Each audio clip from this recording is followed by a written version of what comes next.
Hi and welcome to my channel. Probably noticed haven't updated for quite some time, but hopefully we're going to get to the point where we're going to make a few more videos. And one of the main reasons is because of this.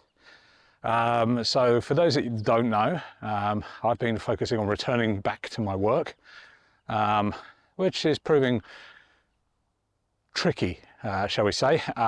Just learning to be up and about again and trying not to use all the walking aids that I often need to if I've been up for a long period.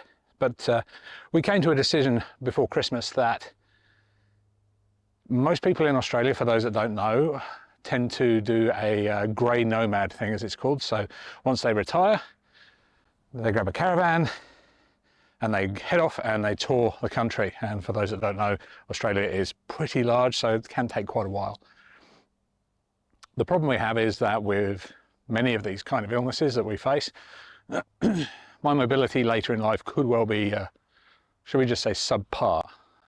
So do we do all the international travel that we still want to do now, cruises and things like that, or did we go and get a caravan and do the grey nomad bit just a bit earlier? So sort of more like the receding nomad, I think we could call it. As you can probably tell, we decided on the latter. So this is our new Chariot.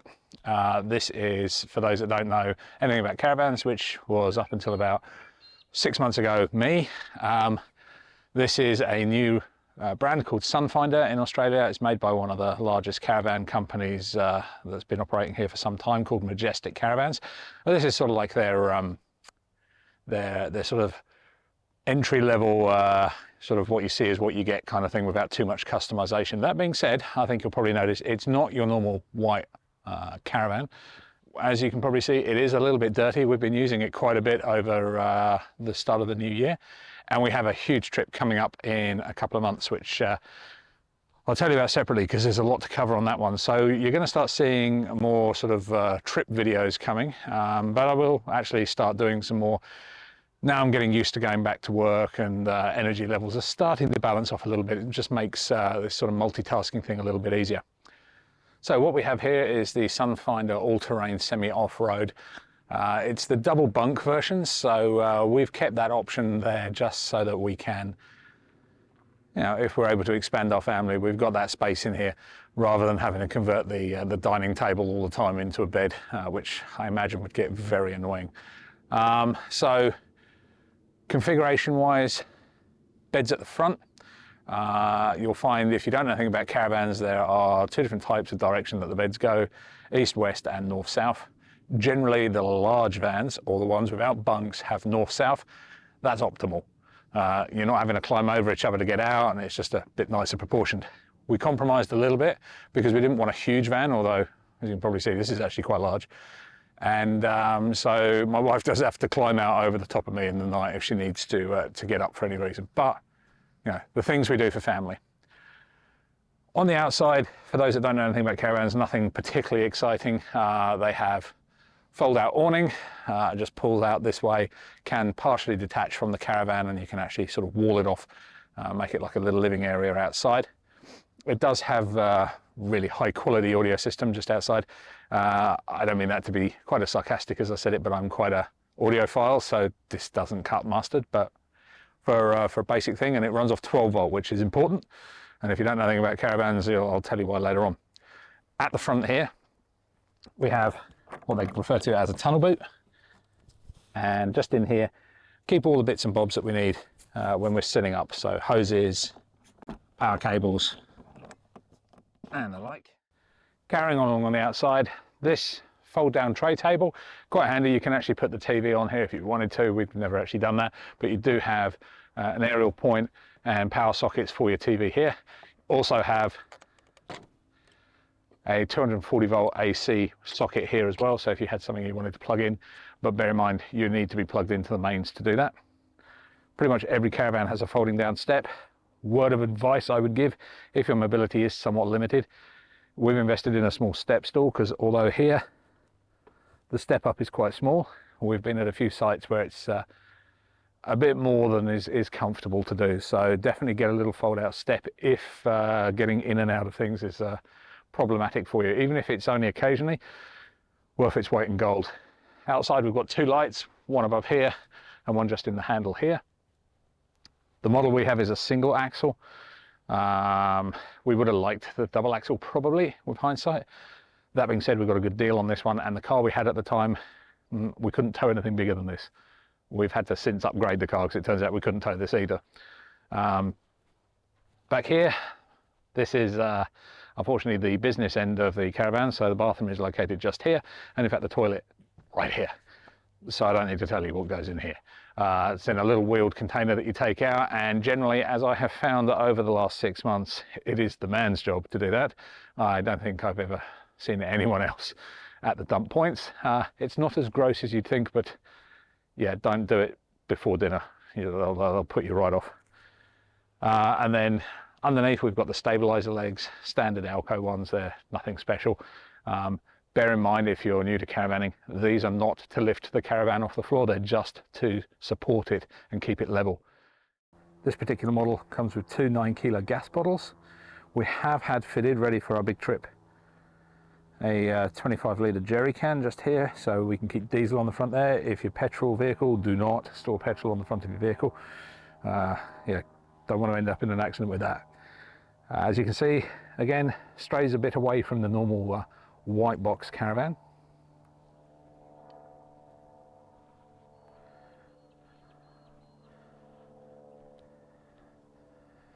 In fact, the design was probably one of the things that we liked the most from it. It just made it stand out that little bit more. As you can see, all the windows, they're actually all open inside, but they've got tinted glass on, so that keeps some of your privacy. Round to the back. Again, nothing too exciting back here, spare wheel, but you do get this little boy up here, which is a hot and cold shower. So if you've got dirty down at the beach and you need a rinse off and you don't want to get the inside of your caravan dirty, here's where you'll be able to tell when vehicles are running the bunk systems. You can see the two windows for the twin bunks there, the air grates there for the hot water system and for the fridge. And then just on the outside, a bit lower down, just there, that's where we hook up the power. And then just underneath, that's where we hook up the wastewater and water. Vent for hot water system. And then that is just the other side of our tunnel boot, so that runs the full length across, so you can put poles and anything long and anything you need access to. It's a good idea to keep them spaced out either side. But what you can see here is the front door of these caravans actually splits in two, so you have the hard shell outer coating, and then behind that we have a fly screen. It's a metal fly screen, does have a privacy curtain there.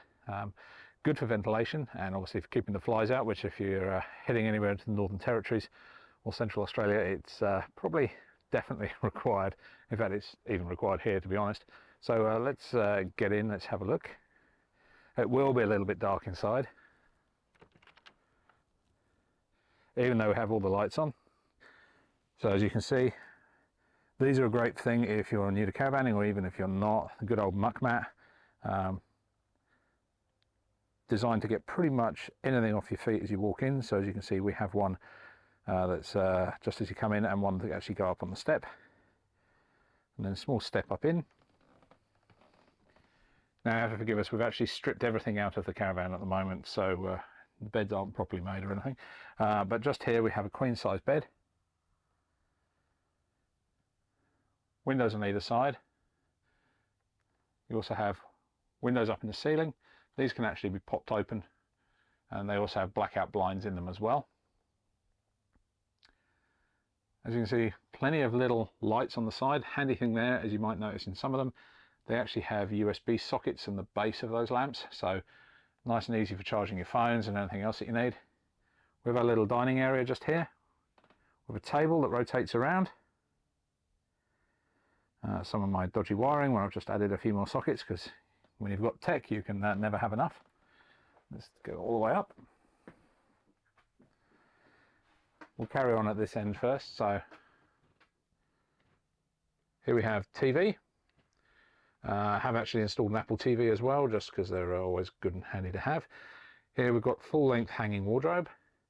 All the grey cabinetry you can see is all openable, and generally there's storage behind it. Most important thing here, fire extinguisher and your fire alarm, smoke alarm. They're definitely needed to be kept in all vehicles. Kitchen, it's compact, but to be honest does everything that we need. So you have gas hob, gas grill. There is actually a single induction electric element there as well. That only works when you're on 240 volts. Then we have our little sink, tap that actually has, if you can see it there, that little tap at the bottom actually routes water through a separate hole. That goes through the water filter that's inbuilt on board the Caravan, and filters the drinking water. So you can use the tank water. I personally don't, but if you're traveling long distance, it's always really handy to have. But when we're hooked up at caravan parks, it's a good way to have it. If you were to use it off-grid, it's perfectly fine for drinking. I would probably just still boil it though, just to be sure, but then I am a little bit more on edge, obviously, because being immunocompromised, it's a bit of an issue.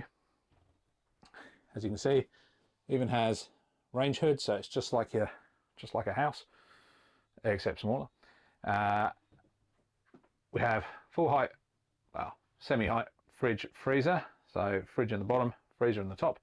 It's flashing at the moment because there's no power going to it. This can run off 240 volts, it runs off gas, and it can also run off 12 volt, but only when it's connected to the car. It would pretty much kill our batteries. Moving into the back, 2 bunks. As you can see, we have one made up. It's always handy to have a bit of spare bedding, and if my snoring gets too bad, I may well end up kicked out there. Top bunk we use for storage. That there is a leveler for the wheels. We're actually just using it to stop the sliding door at the moment. Another set of storage for clothing, including a drawer. And then, just because you can fit all these things in a Caravan, we even have a 2.5 kilo load top loading washing machine. That's actually proved to be really, really helpful. It does use quite a bit of water and does use power, so again, you need to be hooked up really to use that. With an inverter, you could use it off grid, but you're going to go through your water pretty quickly. And so here we have the cassette toilet. Again, some more storage. Proper sink, even has tiling. Quite a good size mirror. And then again up the top, more storage. And a skylight with a fan. And then moving, last but no means least here, the shower. So again, full height shower. It's nothing special, but it does the job. So that's just a quick look through our Sunfinder Caravan, and yeah, I mean, there are thousands of different configurations and models and everything out there that you could possibly get, ranging from small little camper trailers, which is what we were originally thinking of getting, heading up to the kind of thing that you pretty much need a truck license to drive around. This is a fairly happy medium. A few stats on it. So this particular model has been superseded since, so the battery system's been upgraded a bit in the newer models. This one's just running a single deep cycle battery. It's not lithium compatible. We could upgrade it, but we're not doing enough off-grid stuff to warrant that. Plus you have a trade-off with weight. Weight is critical. I'm going to actually try and see if I can get a little video done. We're getting this professionally weighed up with the car in about a month's time, so I'll see whether I can video what they're doing there. It's going to take a couple of hours, but it's really important to make sure that your weights are right. You do not want to get it wrong. You will end up in a world of hurt, or worse. So yeah, you need to really be smart and think about what you're putting in the Caravan, and do you need it. We actually found we did not need half as much as we thought we did. We did get a small Ziggy barbecue, so that's actually just in here, and we have an arm that's specifically made by Barbecue Arm, which we fit whenever we're stationary. It hooks up.